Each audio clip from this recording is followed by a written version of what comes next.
প্যারিসের লুভর মিউজিয়ামের চুরির ঘটনায় সন্দেহভাজন দুজনকে গ্রেপ্তার করেছে পুলিশ। ফ্রান্সের সংবাদ মাধ্যমের বরাত দিয়ে ব্রিটিশ সংবাদ সংস্থা বিবিসির প্রতিবেদনে এই তথ্য জানানো হয়। প্যারিসের প্রসিকিউটর কার্যালয় জানায় 25 অক্টোবর সন্ধ্যায় তাদের আটক করা হয়।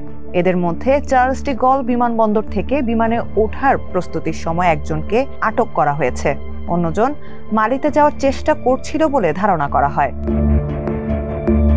বিবিসির প্রতিবেদনে জানানো হয়, গ্লাভস সহ ব্যবহৃত নানা সরঞ্জাম ঘটনাস্থলে রেখেই পালিয়ে যায় চুরির সঙ্গে জড়িতরা।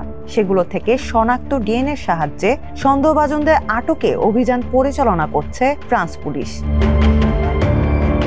গত 19 অক্টোবর এক রোমহর্ষক লুটের কবলে পড়ে লুভর মিউজিয়াম, যেখানে বিদ্যুতের লাইন সংস্কার সরঞ্জামের সাহায্যে 4 জনকে চুরির অভিযানে অংশ নিতে দেখা যায়। মাত্র কয়েক মিনিটের মধ্যে লুটের এই অভিযানে খোয়া যায় নেপোলিয়ন বোনাপার্ট ও তার উত্তরসূরিদের ব্যবহৃত অলংকার। এর মধ্যে রয়েছে মুকুট, টিয়ারা, পান্না ও হীরার নেকলেস।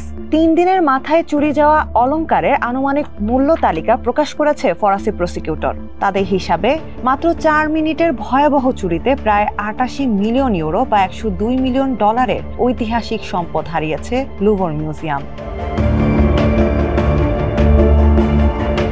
1200 শতাব্দীতে রাজকীয় দুর্গ হিসেবে নির্মাণ করা হয় লুভর। পরবর্তীতে সেটি হয়ে ওঠে ইউরোপের রাজাদের আবাসস্থল। ফরাসি বিপ্লবের পর 1793 সালে এটি জাদুঘর হিসেবে সর্বসাধারণের জন্য উন্মুক্ত করা হয়।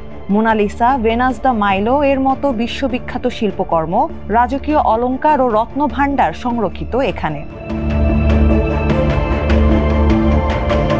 ফরাসি কর্তৃপক্ষ জানিয়েছে, লুভর মিউজিয়াম থেকে 8টি মূল্যবান বস্তু চুরি হয়েছে, যার মধ্যে রয়েছে রানী হরটেন্স ও রানী মেরিয়ামিলির ব্যবহৃত টিয়ারা, নেকলেস ও কানের দুল, নেপোলিয়ন বোনাপার্টের উপহার দেওয়া এমারেল্ড নেকলেস ও কানের দুল, সম্রাজ্ঞী ইউজিনির মুক্তা ও হীরার টিয়ারা এবং ডায়মন্ড ব্রুজ, রেলিকুয়ারি ব্রুজ নামের পরিচিত একটি বিশেষ ব্রুজ।